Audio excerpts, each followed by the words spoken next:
JC Shurburtt inside the Gamecock once again. JC, what's going on, my friend? How you doing?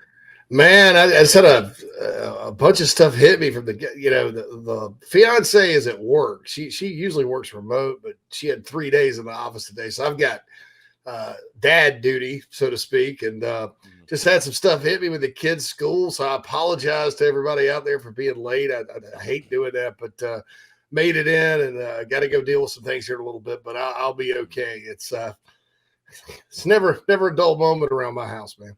No, I hear you. No, I appreciate you, and it's all good, man. We were able to had a Georgia fan call in and do a little trolling in your absence. So appreciate Oh, appreciate great. you appreciate you allowing that. We got the UNC folks coming out the woodworks. We got the Georgia people.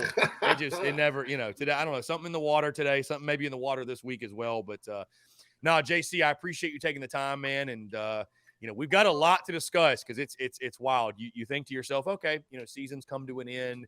Maybe there's a little bit of a some calm. No, not with the portal, not with NIL, not with everything that's happened. The madness ensues, if you will. But let's start with the Loggins hire press conference yesterday. Obviously, Shane Beamer speaks and really took the college football world, I'd say, by storm. I mean, Josh Pate's talking about it. We posted a clip that's got like 130,000 views now on Twitter. Shane Beamer bringing the heat. And then we heard from Dowell Loggins, the Gamecocks' new offensive coordinator. I know, obviously, JC, you covered this, so you saw and you felt the pulse of Gamecock Nation, sort of the uneasiness early on, and then sort of everything being more so calm after hearing Loggins and Beamer speak. Just talk about the saga leading up to Dowell Loggins gets the job, and then what you heard from him and Beamer yesterday. Your overall feelings as we sit here today on the fact Dowell Loggins is now officially the Gamecocks' offensive coordinator. Well, I think he comes across as a really smart guy. I guess when he started referring to Arkansas as we and South Carolina as y'all, we played y'all, that kind of thing.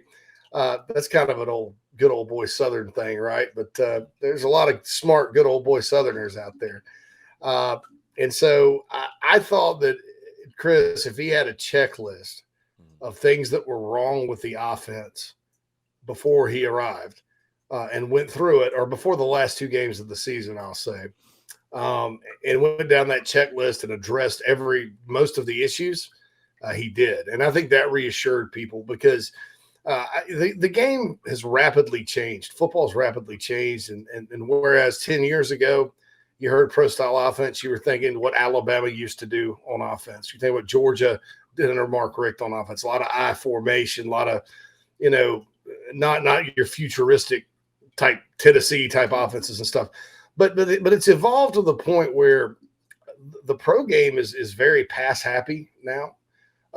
You have a lot of air raid concepts they use now. There is more crossover when you're talking about the actual plays. Where I think Marcus Satterfield messed up, and what scares people is it wasn't necessarily the plays, as we all saw. Some of those plays work when the kids are comfortable with them and can execute them. I think it was more the setup and structure and how he was teaching it, implementing it, game planning week to week was not very good. And all that, I think Loggins understands it. And that's why he got the job. And I think, for Spencer Rattler, if Rattler wants to come back, you have a guy that's coached quarterbacks in the National Football League for however long. And that part of it, I think maybe gets a little overlooked. He's going to be a quarterbacks coach too. And, that's something that with Rattler specifically, I think is very important to continue to try to fine tune his game and get to the next level. I think that Satterfield probably did a pretty good job of coaching him individually. It was just the way the offense was run was just way, way burdensome. And I think you could achieve both. You have the best of both worlds. You could have a college offense that's, based on pro concepts or concepts you see in the pros right now that's easy to learn and easy to call and not as cumbersome, and go up and down the field. You can do that if you know what you're doing. Now, the one thing we don't know with Loggins is the actual in-game play calling. And we won't get a good feel for that, Chris. They start with North Carolina next year. We probably don't get a good feel for that game 4 is usually I like to kind of give people that much time. I think I gave Sat till game 4 the first year. So that's, we'll see. We'll see what happens with that. But I think everything he said and spoke to calmed people down because this isn't a here we go again Satterfield 2.0 situation. This is a new guy, a guy that's really had a different kind of career path. I've seen NFL guys drop back down to college for a year or two. Heck, Steve Wilkes did it with Missouri's defense last year. They were historically bad. Most of those guys come to college and they think they know everything and they try to implement a bunch of stuff and then it's a disaster. This guy spent 3 months with James Franklin at Penn State. He spent 2 years at Arkansas, observing and learning the college game and how there's differences. And I don't think this is a situation where Dowell Loggins is, decide, he's going to sit here and then next year he'll go take the New England Patriots OC job or Dolphins or whoever. I think he's decided to make a career transition and kind of work from the ground up, in a short amount of time. In college, he's an analyst for three months, and that's not a sexy job, but you learn. And then he's a tight ends coach for 2 years. That's kind of, those guys. And then he's embraced recruiting. And a lot of those pro coaches, man, I tell a story. They get back to college after 20 years and they have to go walk into like a place like the high school cafeteria and smell that square pizza, those steak nuggets. They don't know where the hell they're at. It's like, wow, where am I? And this guy's embraced it. He's embraced the relationships that are needed. And so, there's kind of a positive sign if you're hopeful for a smooth transition is that, he did pick up what is probably one of the more difficult things for pro coaches to do when they go back to college, which is, the relationship dynamics needed to go be an effective recruiter. And so I think that's a positive. Now, do I expect everybody to sit here and throw a party and jump up and down because Dowell Loggins is the OC? No, because you can't really point to any proof. But he's Beamer's guy. You guys are Beamer ball to the moon, right? Get behind it. There's no choice. It's like there's no choice. You get behind it or not. But my gut feeling is even though this is a very hard resume at times to sell to the fan base, given the past, that's the past is the past. Move on, go to the future. I heard some very encouraging things from him in the press conference yesterday, and so I'm excited to find out what exactly he had in mind and how the offense is going to look moving forward. Yeah, JC, I think you make some great points on that, and I do agree with you, right? Like I posted a clip this morning, and I've said it. We've all voiced our concerns, and we made all those concerns we had very clear during the course of the OC search. But like you mentioned, Shane Beamer got his guy, and we all believe in Shane Beamer, and Shane Beamer believes in Dowell Loggins. So effectively, if you believe in Shane Beamer, you effectively believe in Dowell Loggins, right? So I mean.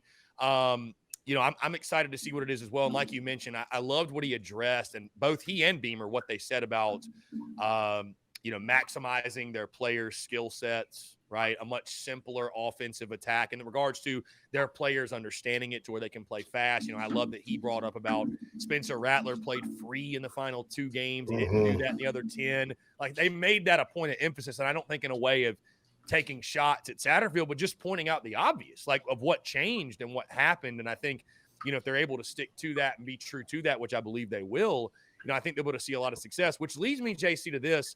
We're not going to know, like you mentioned, and I'm glad you bring up the in-game play calling as well, because, you're not at this level by accident. Football. Everybody at this level knows football, but it's like we talked about with Satterfield.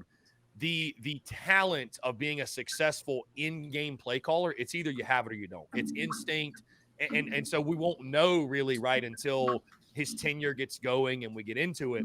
But I would ask you this question. I know we're not going to know concrete until next year and we actually get in the season, but I mean, do you expect the offense to change a whole lot? Like, I feel like I'm not expecting some like wholesale change, like philosophically, right? Like, I kind of feel like Beamer wants to be pro style, whatever the word means to you.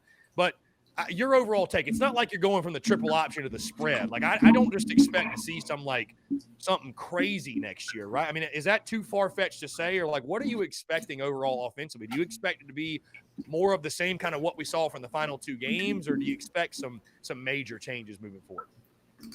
I think it's going to look, structurally like a lot like the final 2 games of the season.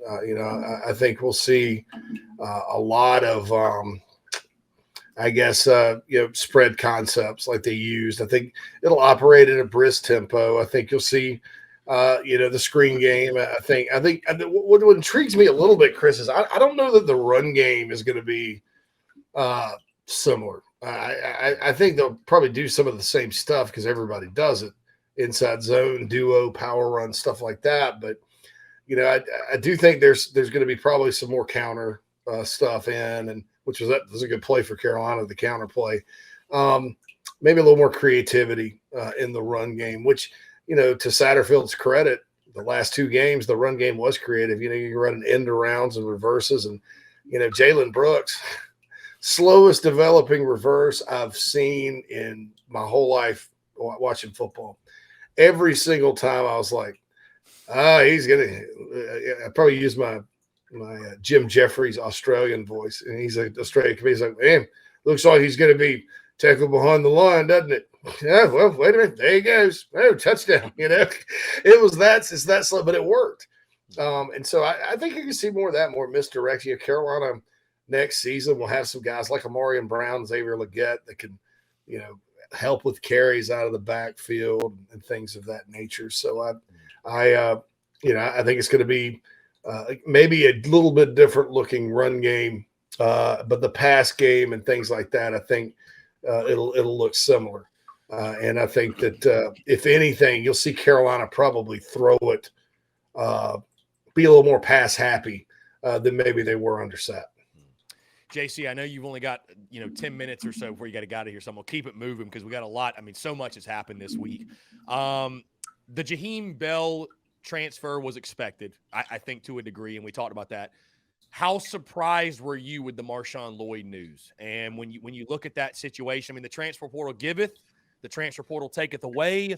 Your just overall thoughts on Lloyd hitting the portal? Were you surprised? Not surprised? Where do you stand with that? It surprised everybody in the building because he had that meeting with Beamer and assured everybody he was coming back. Now, big picture wise, if you'd ask anybody like, a month ago, would you be surprised if Marshawn Lloyd transferred? You'd probably get a no.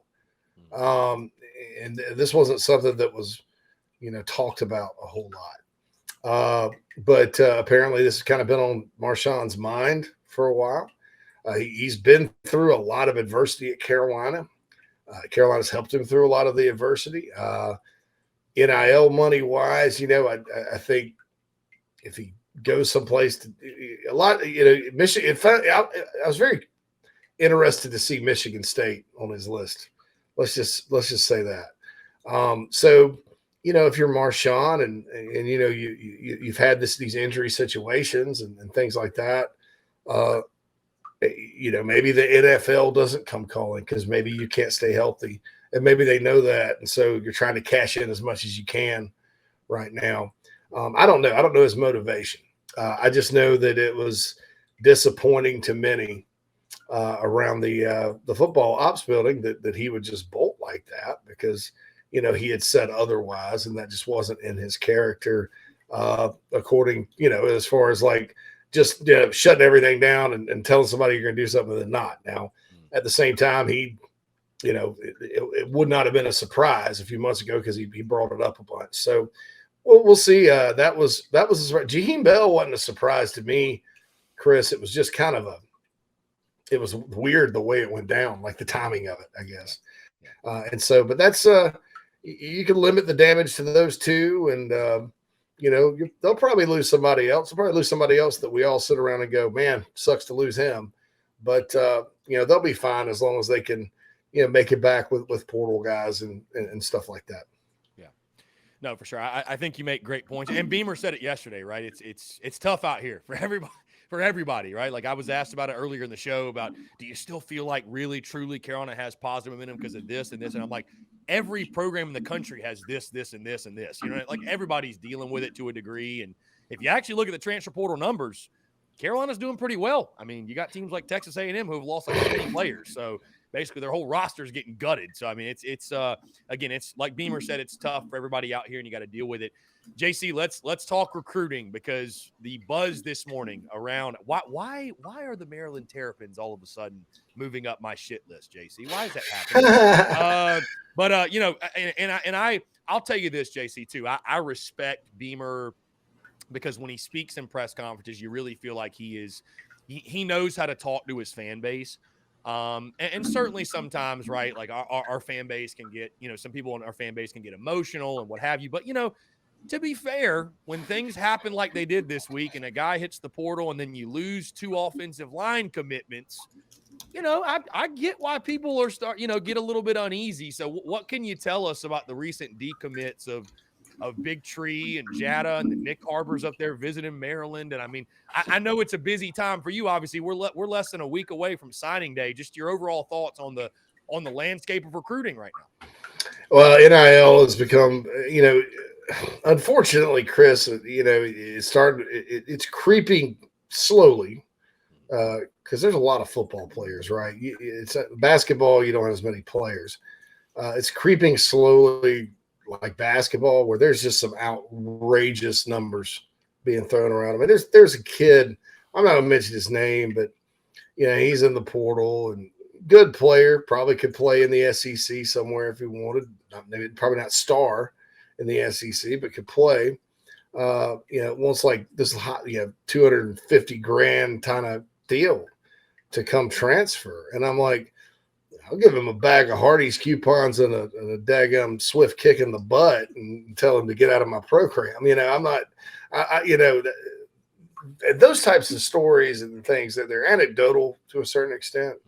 But, you know, I think they're going to die off because you look at just this past year, Texas A&M and Miami, they were the kings of NIL, you know, universally praised for, they're going to, you know, win, they're going to go to the playoff and win the national title and all that good stuff.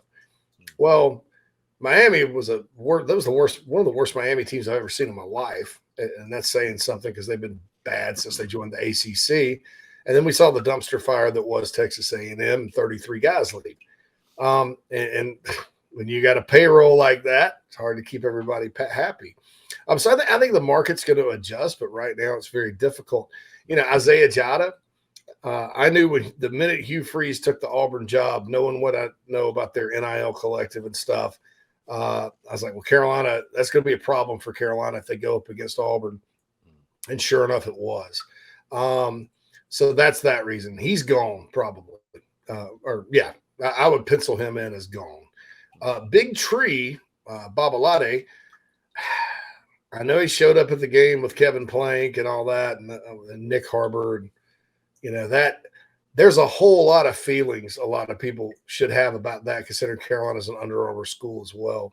But you know, Babalade has a lot going on, you know, with his family life and stuff, and so there are like more traditional reasons I think for him to stay closer to home than just NIL and stuff. And NIL probably plays a factor in it too, because you know sometimes when you have family issues, you need money.